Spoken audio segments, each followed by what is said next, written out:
his limitations. Red is the color of his calling card. He's all yours. Clint Eastwood. May I make a suggestion? And on that very first day of those new championships, the 26th of June, 1922, Queen Mary and King George watched no tennis because on that very first day, it rained. Bow to the royal box. You know, when they're not actually playing the championships, Wimbledon still operates as a lawn tennis club.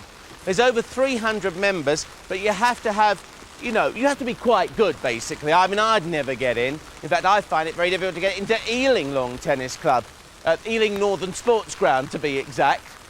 But they do only use the centre court and court number 1 for the championships itself. But if you think you're good enough, then apply now, and you could be playing for Wimbledon.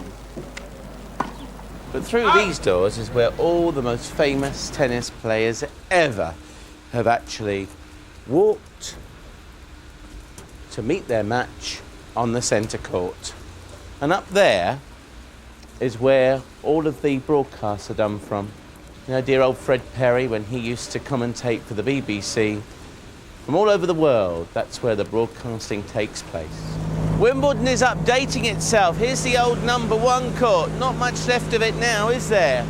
And up there is the south stand, as was, now looking over a complete and utter rubble tip, full of mud, full of absolutely everything down there. But over here, you've got the new number 1 court. Pretty spruce, eh? Over there is the big broadcast centre. Oh, goodness me, over 1,000 and more personnel work there. And do you know that goes down 4 stories into the ground? Here are some of the outside courts.